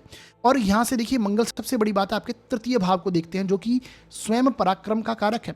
3rd हाउस पराक्रम को दर्शाता है, परिश्रम को, आपकी मेहनत को, है ना, संघर्ष को दर्शाता है। तो मंगल जब इसे देखते हैं तो ये सारी चीज़ों के प्रति आपको पराक्रमी, मेहनती और साहसी बनाते हैं। साथ ही साथ में आप एफर्ट लेने की स्टेज में आते हैं, आप पीछे नहीं हटते, जिस चीज़ को आपको करना है उसे आप पूरा करने की कोशिश करते हैं। तो 9th हाउस का मंगल ये सारी टेंडेंसी देगा। धर्म, कर्म, रीति रिवाज, आध्यात्मिकता की अगर बात करें तो ऐसा व्यक्ति थोड़ा रिजिड होता है। ऐसा व्यक्ति अपने धर्म, कर्म, अपनी परंपराओं के प्रति जो पैतृक रही है, अगर ये मंगल पॉजिटिव भी है तब भी मैं ये बोलूँगा आपको, तो कहीं ना कहीं मॉरलिटी में, नैतिकता में, अपने रिलीजन को लेकर, अपनी परंपराओं को लेकर, अपने कल्चर को लेकर एक स्ट्रिक्टनेस ऐसे व्यक्ति में रहती है कि हाँ, ऐसी ऐसी चीज़ें हैं और मैं इनको निभाऊंगा। अगर ये पीड़ित हो जाएं तो ऐसा व्यक्ति या तो यहाँ पर कट्टर प्रकृति का हो जाएगा, मतलब बहुत ज़्यादा स्ट्रिक्ट नेचर का हो जाएगा, रिजिड हो जाएगा, या फिर बिल्कुल ही नहीं मानने वाला होगा। तो ये टेंडेंसी देखने को मिलेगी मंगल अगर 9th हाउस के अंदर बने हुए हैं। पीड़ित अगर हो जाए तो ये स्थिति है, और अगर पॉजिटिव स्थिति में बने हैं तो कहीं ना कहीं ये स्थिति आपको देखने को मिलेगी कि व्यक्ति थोड़ा रिजिड नेचर का हो जाता है। अब देखिए, यहाँ पर मंगल अगर यहाँ पर 9th हाउस में बने हुए हैं तो आपके घर के बड़े बुजुर्गों के साथ में आपके थोड़े मतभेद हो सकते हैं। फादर के साथ में हो या फिर गुरुओं के साथ में हो, गुरु की आज्ञा की कई बार अवहेलना करना, जैसे मंगल पीड़ित हो जाएं, है ना, पाप प्रभाव में आ जाएं, तो डेफिनेटली आपको ये देखने को मिलेगा कि कहीं ना कहीं व्यक्ति थोड़ा ईगोइस्टिक, क्रोधी नेचर का हो जाएगा, क्योंकि भाग्य के अंदर आप ये लेके पैदा हुए हैं, मंगल की एनर्जीज लेके पैदा हुए हैं। तो ये सारी चीज़ें आपको देखने को मिलेगी। ईगोइस्टिक हो जाता है अपने रूल्स के प्रति, चाहे वो कोई भी रूल हो, उसके वर्क प्लेस में वो उसने कुछ रूल्स बना दिए कि मैं ऐसे ही चलूँगा, तो अब उससे कोई समझाने के ऊपर भी आएगा तो वो उसे मानेगा नहीं, बेसिकली उसे स्ट्रिक्ट हो जाएगा। तो वो एक स्थिति देखने को मिलती है। अगर ऐसी स्थिति है तो आपके मंगल कमज़ोर है, तो ये आपको समझना है। अब ये मंगल की शुभ प्रभाव में हो, गुरु की दृष्टि हो, है ना, और अगर लग्न कुंडली के लिए कारक होकर, अब देखिए जैसे कर्क लगन की पत्रिका हो, सिंह लगन की पत्रिका हो, सबसे योग कारक प्लैनेट मंगल बनते हैं, 9वें में आ जाएंगे तो फिर कहना ही क्या। ऐसा व्यक्ति बहुत लाइफ में ग्रो करने वाला, भाग्य का सपोर्ट उसे मिलेगा, है ना। वर्क प्लेस में व्यक्ति टेक्निकल लाइंस के आधार पर, क्योंकि मंगल टेक्निकलिटी को कनेक्ट करते हैं, मंगल बेसिकली कंस्ट्रक्शन के कारक माने जाते हैं, मंगल आपके इलेक्ट्रिसिटी या इंजीनियरिंग लाइन के अंदर मंगल कहीं ना कहीं आपको लेके आते हैं, टेक्निकल जितने भी जो कार्य होते हैं वहाँ पर लेके आते हैं। हालांकि और कॉम्बिनेशन देखने होते हैं कि किन ग्रहों के साथ में बैठे हैं, बाकी क्या योग बनाकर बैठे हैं, लेकिन मंगल इसके कारक हैं। जो फोर्स में जाते हैं, डिफेंस सिस्टम में जो लोग जाते हैं तो उसके कारक बनते हैं। तो ऐसे व्यक्ति हायर अथॉरिटी तक जाते हैं, है ना, एक भाग्य का सपोर्ट मिलता है। करियर हो, जैसे कर्क लगन की पत्रिका है तो वहाँ पर मंगल आप देखेंगे कि कहीं ना कहीं ज्ञान के कारक बन जाते हैं, कर्म के कारक बन जाते हैं, तो व्यक्ति को नेम, फेम, प्रतिष्ठा सब चीज़ें प्राप्त होती है। 9th हाउस का मंगल हो जाए, सिंह लगन हो जाए, तो कारक होकर अगर बैठे हैं तो ये अच्छे प्रभाव यहाँ पर निकल कर आएंगे। हायर एजुकेशन करना, नॉलेज लेना, है ना, तो शार्प माइंड होते हैं। अगर मंगल कॉन्सेप्चुअल माइंड के होते हैं, ये हम कह सकते हैं, है ना, एक शार्पनेस होती है माइंड के अंदर। तो मंगल अगर, क्योंकि पंचम से पंचम स्थान है, 9वें भाव में बैठे हैं, तो ये प्रभाव देगा। हायर लर्निंग में आप देखेंगे कि व्यक्ति बहुत अच्छा करता है। 9th का मंगल है, पीड़ित हो जाएगा तो फिर वहीं पर नेगेटिव इफेक्ट आपको देखने को मिलेंगे। फादर से नहीं बनेगी, घर के बड़े बुजुर्गों से नहीं बनेगी, गुरु की अवहेलना करना, हायर अथॉरिटी से झगड़े हो जाना, या फिर वहाँ से वाद विवाद जैसी स्थितियाँ बन जाना, है ना, आध्यात्मिकता में ज़्यादा नहीं मानना, दान पुण्य करने वाली स्थिति में नहीं होना, तो वो सारी स्थितियाँ, उच्च शिक्षा, हायर लर्निंग वैसे व्यक्ति की नहीं होती। अगर मंगल कमज़ोर हो जाए, पीड़ित हो जाएँ, 2 स्थानों के स्वामी होकर बैठे हुए हों, तो वो देखने को मिलेगा। यात्राएं करेंगे, ट्रैवल करेंगे, तो वहाँ पर कुछ ना कुछ परेशानी, ऑब्स्टेकल, रुकावटें, ये संघर्ष बेसिकली कनेक्ट कर देगा मंगल। अगर यहाँ पर पीड़ित होकर बैठा है तो ये आपको समझना चाहिए। ठीक है जी। तृतीय भाव को देखेगा तो मेहनती और पराक्रमी आपको अवश्य बनाएगा, छोटे भाई बहन से आपकी नहीं बनेगी, ये देखना है। अब 9th हाउस का मंगल हो, शुभ प्रभावों में बैठा है, अच्छी स्थिति में बैठा है, तो शास्त्रानुसार बताया गया, क्लासिकल टेक्स्ट में बताया गया कि ये मंगल की जो भाग्योदय की एज बताई गई, ये 28वें वर्ष में ऐसे व्यक्ति की लाइफ में भाग्योदय होता है, उसके जीवन में पॉजिटिव इंसिडेंट होते हैं और जो कि लाइफ को एक इंपॉर्टेंट रोल अदा करते हैं। तो 9th हाउस में अगर मंगल है, अच्छी स्थिति में है, तो 28वें वर्ष में ऐसे व्यक्ति का भाग्योदय होता है। अब ये जरूरी नहीं है कि सबके साथ ऐसा हो, आपको देखना है मंगल की स्थितियां कैसी हैं, नवमेश की स्थिति कैसी है, नवम भाव का स्वामी कौन है, मंगल किन भावों का स्वामी होकर यहां बैठा है। देखिए पॉइंट्स बहुत सारे देखने हैं आपको, तब आपको रिजल्ट्स ओवरऑल समझना है। ये एक सामान्य प्रभाव यहां पर मैं बता रहा हूं, क्योंकि यहां पर मैं किसी का भी इंडिविजुअल चार्ट्स ले नहीं सकता, तो यहां पर मैं वो आपको नहीं समझा रहा हूं, तो ये आपको समझना है, ठीक है जी। तो मंगल की ये स्थिति आपको देखने को मिलेगी। दृष्टियों की अगर बात करें तो यहां से चौथी दृष्टि मंगल की आपके फॉरेन के हाउस पर, 12वें भाव पर। तो अगर मंगल कुंडली में पॉजिटिव हो जाए, मान लीजिए 12वें भाव का स्वामी होकर 9th में बैठ जाए और अपने ही स्थान को देख रहा है, तो फॉरेन ट्रैवल, फॉरेन से लाभ, फॉरेन में जाकर भाग्योदय होना, ये सारी टेंडेंसी यहाँ पर देखने को मिलेगी। और फॉरेन यात्राएं, ट्रैवल व्यक्ति ऐसा करता है। इवन मंगल यहाँ पे आप लग्न कुंडली के लिए कारक होकर 12वें को देखेगा, तो ये सारी स्थितियां लेके आएगा, एक्सपेंसेस कनेक्ट करेगा, व्यय होते हैं व्यक्ति के अधिक, है ना, और फॉरेन से सपोर्ट व्यक्ति को देखने को मिल सकता है। आध्यात्मिकता में भी रुझान ऐसे व्यक्ति का रहता है, जैसा मैंने बताया। यहाँ से मंगल की दृष्टि, 7वीं दृष्टि आपके तृतीय भाव पर, मैंने ऑलरेडी बताई कि व्यक्ति साहसी पराक्रमी होगा, स्टैंड करने वाला होगा और मेहनत कर कर लाइफ में आगे बढ़ने वाला। ये आप जरूर देखेंगे कि संघर्ष करेगा और जीवन में आगे बढ़ता है, क्योंकि वो अपने ही कारक भाव को देख लेता है, ठीक है। तो ये स्थिति देखने को मिलेगी। यहाँ से 8वीं दृष्टि आपके सुख सुविधाओं के स्थान पर। तो अगर भौतिक सुखों की बात करें तो व्यक्ति को भौतिक सुख मिलते हैं, अच्छी खासे प्रॉपर्टीज़ लाभ मिलता है, या फिर आपके साथ में कोई लैंड कनेक्ट हो सकती है। घर की बात करें तो मल्टीपल प्रॉपर्टीज़ कनेक्ट हो सकती हैं, अगर कुंडली के लिए कारक होकर मंगल अष्टम दृष्टि से आपके 8th हाउस को देख लें। परंतु मानसिक सुखों में कमी करेगा, मानसिक सुखों में कमी करेगा। बेसिकली अगर यह अकारक होकर देखेगा तो भौतिक सुखों में भी कमी करेगा, क्योंकि अष्टम जो दृष्टि है, 8वां भाव जो है बेसिकली वो कहीं ना कहीं समाप्ति को दर्शाता है ना, वहाँ पर जाके चीज़ें खत्म होती हैं और फिर से शुरुआत होती हैं। तो मंगल की दृष्टि अगर अष्टम दृष्टि आपके 4th हाउस पर है तो कहीं ना कहीं ये सुखों में कमी को दर्शाता है, खासकर मानसिक सुखों में कलह होना, घर में थोड़ी सी बेसिकली नेगेटिव स्थिति यहाँ पर कनेक्ट होती है, ये आपको समझना है। भौतिक सुखों की बात करें तो डेफिनेटली मल्टीपल प्रॉपर्टीज़ आपको देखने को मिलेगी, लैंड वगैरह कनेक्ट हो सकती है, आपको घर हो जाएंगे वो देखने को मिलेगा, लेकिन मानसिक सुखों में कमी। बाकी चतुर्थ भाव के स्वामी की स्थिति, चतुर्थ भाव में बैठे हुए प्लेनेट के ऊपर भी ये सारी चीज़ें डिपेंड करेंगी। तो मंगल का 9th हाउस में प्रभाव आपने समझा। आगे बढ़ेंगे और बात करेंगे कि यदि आपकी जन्म पत्रिका में सैटर्न, शनि आपके 9वें भाव में बैठे हुए हैं तो ये आपको किस प्रकार से प्रभावित करने की स्थिति में होंगे। अब देखिए 9वें भाव में शनि है, तो आप अपने भाग्य में क्या लेकर आए हैं, मेहनत लेके आए हैं। शनि 9th हाउस में अगर बने हुए हैं तो भाग्य के अंदर आप अपने शनि को लाए हैं, इसका मतलब शनि से संबंधित चीज़ें आपके भाग्य में कनेक्टेड हैं। यानी शनि क्या है, शनि शैने शैने ग्रोथ का है, शनि मेहनत का है, शनि संघर्ष को दर्शाता है, शनि देरी को दर्शाता है, डीले को दर्शाता है। तो लाइफ में देरी से भाग्योदय होता है, ऐसे कह सकते हैं हम। हाँ, शनि भी कहीं ना कहीं ओल्ड चीज़ों को दर्शाता है, जैसे मैंने कई बार बताया कि जो भी हमारे पौराणिक ग्रंथ हैं, ओल्ड जो हमारे स्क्रिप्चर्स हैं, उनको दर्शाता है सैटर्न। तो धार्मिक बनाएगा, धर्म कर्म रीति रिवाज परंपराओं के प्रति आपका रुझान होगा, लेकिन जरूरी नहीं है कि आपके जो ट्रेडिशंस हैं, आपके जो परंपराएं हैं, उन्हें आप उसी अनुसार फॉलो करें।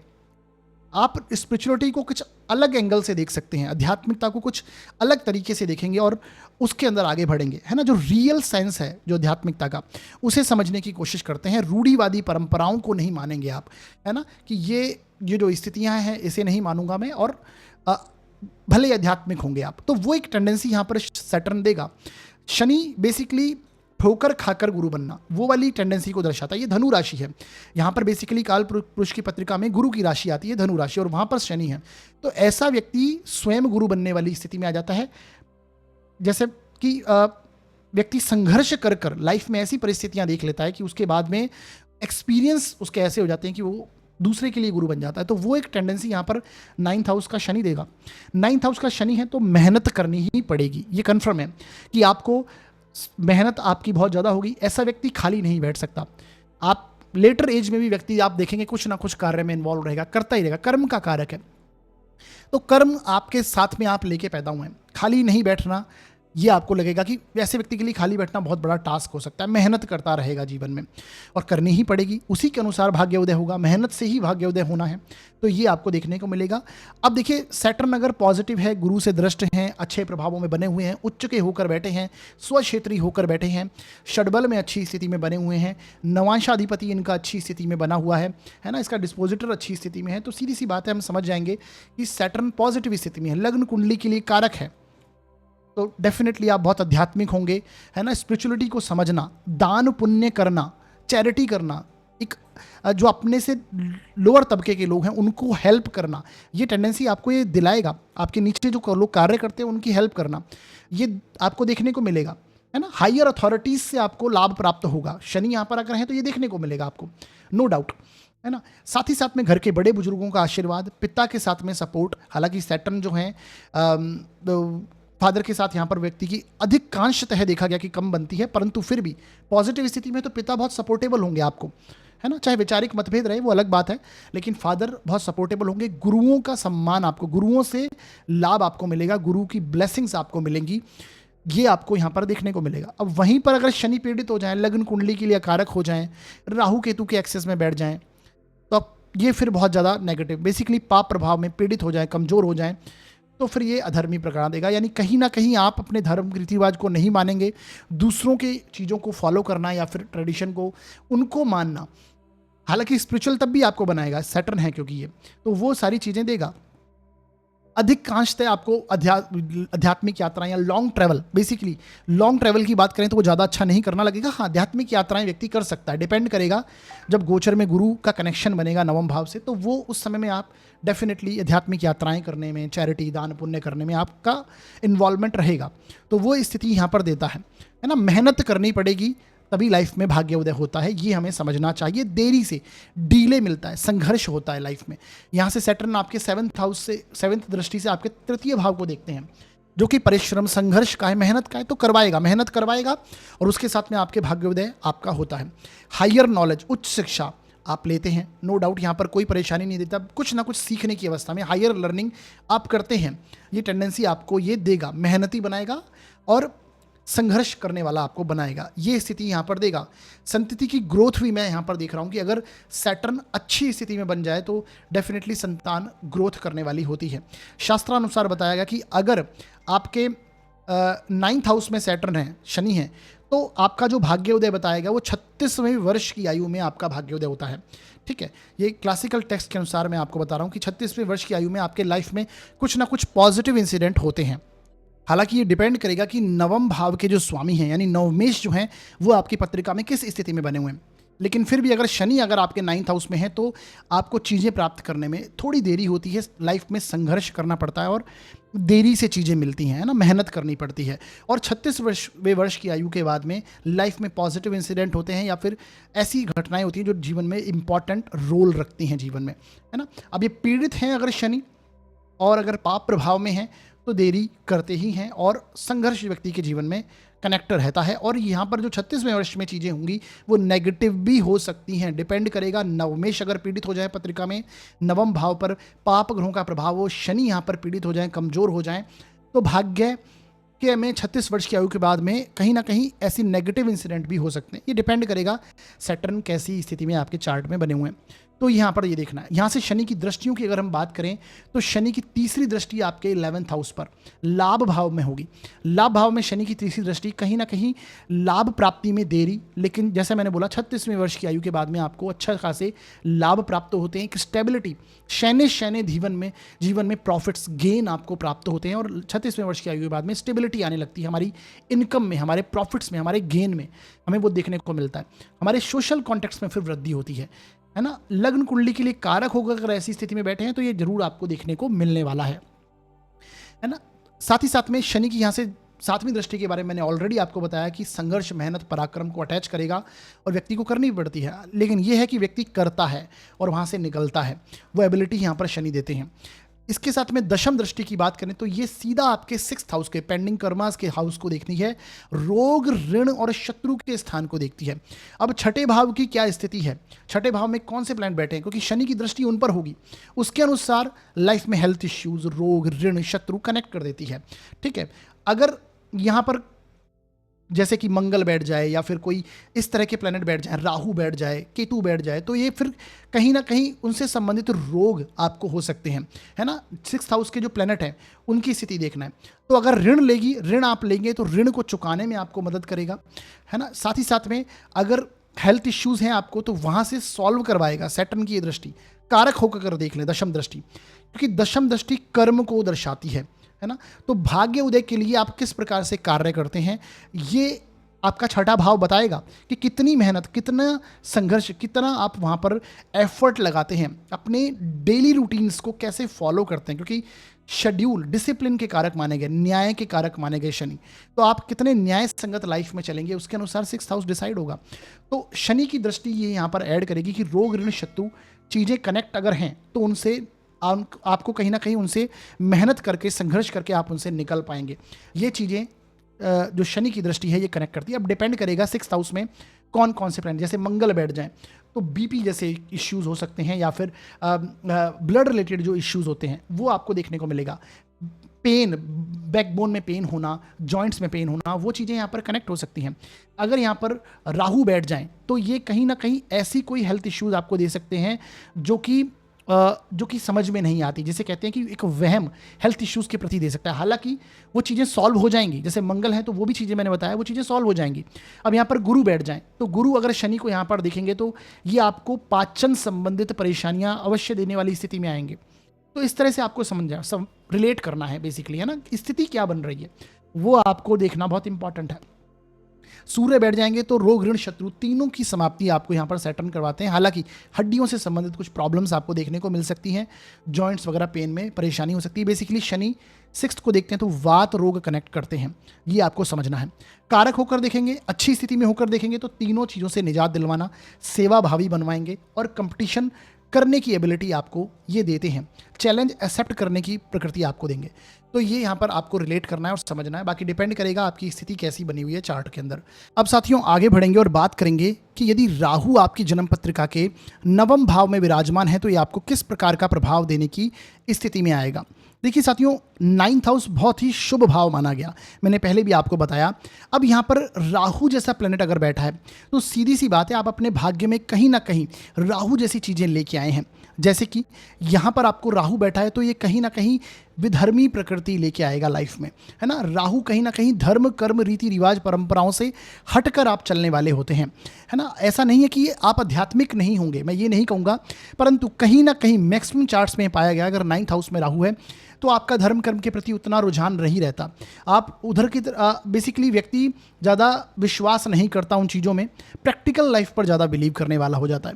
तो वो एक स्थिति यहाँ पर देखने को मिलेगी। भाग्य के स्थान में आप राहु लेके आए और राहु आकस्मिक प्लैनेट माना गया, तो आकस्मिकताएं आप अपने साथ में लेके आए हैं। भाग्य के साथ में सडन चीज़ें कनेक्टेड होती हैं आपके, है ना। आप देखेंगे आपकी लाइफ में आकस्मिक बहुत सारी घटनाएं होती हैं लाइफ में, जो कि आपको कहीं ना कहीं नेगेटिव रूप से भी हो सकती हैं और ये पॉजिटिव रूप से हो सकती हैं।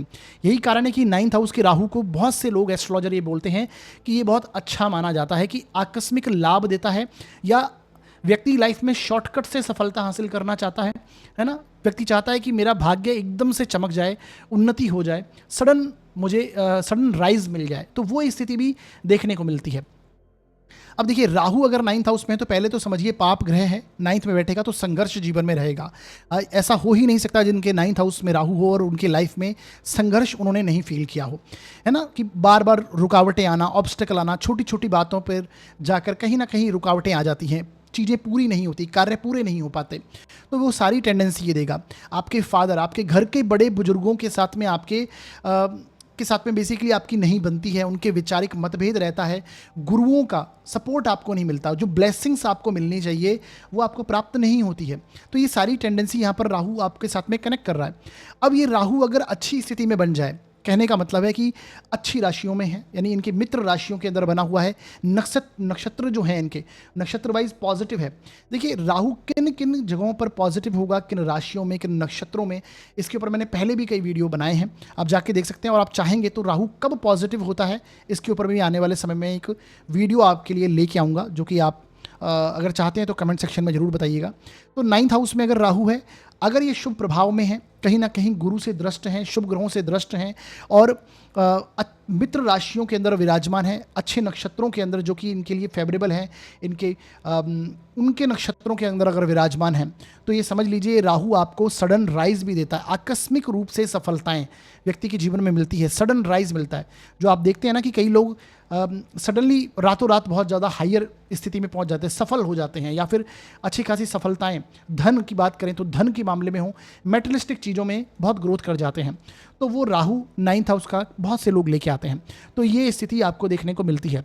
इसी प्रकार से सडन फॉल भी राहु दे सकता है। 9th हाउस का राहु है तो सडन फॉल आपको देखने को मिलता है, आकस्मिक रूप से लॉसेज आपको देखने को मिलते हैं, और कहीं ना कहीं भाग्य में हानि को ये दर्शाता है, ये आपको समझना चाहिए। ट्रैवलिंग की बात करें तो फॉरेन ट्रैवल के योग ये राहु यहाँ पर बनाता है। विदेश यात्राएं, देश विदेश की यात्राएं आप करते हैं, खासकर राहु जैसी जो प्रोमिनेंट कंट्री हैं जो राहु को डिनोट करती हैं, जैसे कि आप देखिए दुबई वगैरह, जो मुस्लिम कंट्रीज़ वगैरह हैं उसको राहु यहाँ पर डिनोट करते हैं। तो उन एरियाज़ में व्यक्ति ट्रैवल करता है और जाता है, तो वो एक आपको देखने को मिलेगा, है ना। तो फॉरेन ट्रैवल, लॉन्ग ट्रैवल ये राहु जरूर करवाता है, ऐसी स्थिति आपको देखने को मिलने वाली है। अगर हायर एजुकेशन की बात करें तो व्यक्ति अगर हायर एजुकेशन कुछ करता भी है तो एज सच वो नॉलेज उनके उतनी ज़्यादा काम में नहीं आती, क्योंकि राहु बैठा है यहाँ पर, भ्रमित करता है। कई बार हम नेगेटिव जगह पर बेसिकली जिस अपनी लाइन से हटकर डिफरेंट लाइन में हम एजुकेशन लेने लग जाते हैं, क्योंकि ये नॉलेज का हाउस भी है, उच्च शिक्षा का स्थान है, तो उच्च शिक्षा में परेशानी देता है, ये हम कह सकते हैं। संतान की ग्रोथ में भी कहीं ना कहीं बाधा, या फिर जो आपके ग्रैंड चिल्ड्रंस हैं उनका बेसिकली उनकी ग्रोथ को कहें तो वहाँ पर थोड़ी बहुत बाधाएं देखने को मिल सकती है, या फिर उनके साथ में आपका कनेक्शन उतना स्ट्रॉन्ग नहीं रहता है, ये हम देखने को मिल सकते हैं। तो 9th हाउस का राहु ये सारी टेंडेंसी देता है। यहाँ से इनकी अगर दृष्टियों की बात करें तो जो पंचम दृष्टि है वो लगन पर आएगी। लगन पर राहु की दृष्टि अगर है तो एक बात कन्फर्म है कि आप बहुत तीव्र बुद्धि के होंगे, है ना। एक चतुर प्रकृति आप व्यक्ति के अंदर होती है, और चीज़ों को ऑब्जर्व करना, चीज़ों को समझना, जल्दी से बेसिकली कैचिंग पावर जिसे हम कहते हैं, है ना, एब्जॉर्बिंग पावर व्यक्ति की स्ट्रांग होती है, तो वो एक टेंडेंसी देता है, क्योंकि राहु के पास बुद्धि है और बुद्धि के साथ राहु खेलता है। तो अधिक ओवर थिंकिंग व्यक्ति जरूर करेगा, लेकिन तीव्र बुद्धि का होगा। ओवर थिंकिंग का मतलब है जिन बातों को नहीं भी सोचना उनको सोचना। तो लगन के राहु पर राहु की दृष्टि लगन पर ये सारी टेंडेंसी कनेक्ट करती है। इसके साथ में राहु की दृष्टि अगर आपके बेसिकली 3rd हाउस पर होगी, 7वीं दृष्टि, तो ये बाहुबल का कारक माना गया राहु। तो संघर्ष, पराक्रम, मेहनत में एज सच कोई नेगेटिविटी नहीं देखने को मिलती है, बल्कि व्यक्ति मेहनत और पराक्रमी होता है।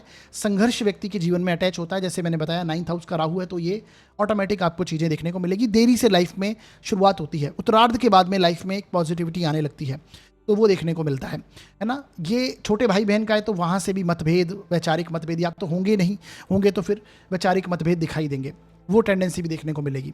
यहाँ से राहु की जो नवम दृष्टि है वो आपके कहाँ जाएगी, ये आपके पंचम भाव पर जाएगी, 5th पर जाएगी। तो कहीं ना कहीं जो मैंने बताया नॉलेज को लेकर, कई बार अगर पंचम भाव शुभ प्रभाव में नहीं है, पंचम भाव के जो स्वामी हैं वो अच्छी स्थिति में नहीं है, तो हम गलत डायरेक्शन में नॉलेज लेने लग जाते हैं, गलत डायरेक्शन में डिग्रीज वगैरह कर लेते हैं। उसके बाद में जो हम कार्य करते हैं वो उससे डिफरेंट होता है ना। हमारे जो हमने जो एजुकेशन ली उससे डिफरेंट हमारा कोई कार्य हो सकता है, तो ये टेंडेंसी भी यहाँ पर देखने को मिलती है। संतान की जो स्थिति है, संतान या तो फॉरेन चली जाती है, विदेश चली जाती है, जैसे ग्रैंड चिल्ड्रन है आपके, हो सकता है फॉरेन में सेटल हो जाएं, तो वो एक दूरी या फिर वो वैचारिक मतभेद हमें देखने को मिलता है। तो ये आपको देखने को मिलेगा राहु नवम भाव में अगर बैठे हैं, अच्छी स्थिति में है ना। जैसे मैंने बताया अगर अच्छे नक्षत्रों में विराजमान है या फिर इनकी मित्र राशियों के अंदर बैठे हुए हैं, और इनका जो डिस्पोजिटर है जिस राशि में बैठे वो उसकी अगर स्थिति पॉजिटिव बनी हुई है, और नवांश में जिस राशि में गए उसके नवांशाधिपति D1 चार्ट में अगर अच्छी स्थिति में बने हैं, तो ये राहु जो है कई हद तक, बहुत अच्छे हद तक प्रभाव देता है और व्यक्ति लाइफ में सडन राइज करता है। तो ये टेंडेंसी, हालांकि राहु की दशा अंतरदशा के अंदर ये ऐसी स्थिति बनती है। अब देखिए शास्त्रानुसार क्लासिकल टेक्स्ट की अगर बात करें तो राहु अगर आपके भाग्य के स्थान में आप लेके आए तो 44वें वर्ष की आयु के बाद में भाग्योदय की संभावना बनती है, और वहाँ पर कुछ अच्छे इंसिडेंट या फिर कहें कुछ पॉजिटिव इंसिडेंट हमारी लाइफ में होते हैं जो हमारे लाइफ के अंदर अच्छा रोल प्ले करते हैं। डिपेंड करेगा राहु की स्थितियाँ कैसी हैं। आगे बढ़ते हैं और बात करते हैं कि यदि आपकी जन्म पत्रिका के 9th हाउस में केतु विराजमान है तो ये आपको किस प्रकार का प्रभाव देने की स्थिति में होंगे। देखिए अगर नवम भाव में केतु विराजमान है तो सबसे पहले समझिए केतु स्वयं मुक्ति का कारक माना गया है ना, त्याग का कारक माना गया। तो 9th हाउस में अगर केतु है तो पहली बात तो सबसे इंपॉर्टेंट है कि ऐसा व्यक्ति धर्म कर्म रीति रिवाज परंपराओं से जुड़ा हुआ होगा। हो सकता है अपनी परंपराओं को निभाने वाला ना हो, रीति रिवाज निभाने वाला हो ना हो, लेकिन धर्म कर्म में बहुत रुझान लेता है और उसकी नैतिकता, उसकी मॉरलिटी, न्याय संगत चलना, ये सारी टेंडेंसी उसके अंदर होती है। त्याग की भावना से भरपूर रहता है और ऐसा व्यक्ति स्पिरिचुअलिटी में बहुत ग्रोथ करता है। ईश्वर प्राप्ति के लिए, गुरु प्राप्ति के लिए ऐसे व्यक्ति की टेंडेंसी बहुत ज़्यादा तीव्र होती है और वो सारी चीज़ें कनेक्ट भी होंगी। खासकर इनकी दशांतर दशाओं में आपको ये देखने को मिल जाएगा। घर के बड़े बुजुर्ग हैं, पिता हैं, गुरु हैं, उनका सपोर्ट देखने को मिलेगा, उनका सपोर्ट मिलेगा। हो सकता है वैचारिक मतभेद उनसे हो, लेकिन उनका ब्लेसिंग्स ऐसे व्यक्ति के साथ में डेफिनेटली कनेक्ट होती है, ये आपको देखने को मिलेगा। गुप्त तरीके से व्यक्ति स्पिरिचुअलिटी के अंदर अध्ययन करता है क्योंकि केतु सीक्रेटिव प्लैनेट माना गया, तो वो एक टेंडेंसी लाएगा, त्याग की भावना देगा। ऐसा व्यक्ति भाग्य में ही त्याग लेकर आया, सेक्रीफाइस लेकर आया है। तो जीवन में कुछ ना कुछ चीज़ों का जो इसकी लाइफ की पॉजिटिव होती हैं उनका ये सेक्रीफाइस अवश्य करता है ना। ऐसे व्यक्ति को आध्यात्मिकता के साथ 100% कनेक्ट होना चाहिए क्योंकि केतु मुक्ति का कारक है, भाग्य में वो चीज़ें लेके आया है। तो ऐसे व्यक्ति आध्यात्मिकता, आध्यात्मिक यात्राएं करना टेम्पल वगैरह में, या फिर जैसे कहते हैं हम कि स्पिरिचुअलिटी की बुक्स वगैरह रीड करना, ये जरूर करना चाहिए, जिससे इसके लाइफ में पॉजिटिव इंसिडेंट होते हैं, पॉजिटिव एक स्थिति बनती है, भाग्य का साथ मिलता है। तो वो टेंडेंसी यहाँ पर देखने को मिलेगी। ठीक है जी। चैरिटी, दान पुण्य की भावना ऐसे व्यक्ति में भरपूर होती है, जैसे मैंने बताया त्याग की भावना, देने की भावना, तो ये ऐसे व्यक्ति में अवश्य होगी।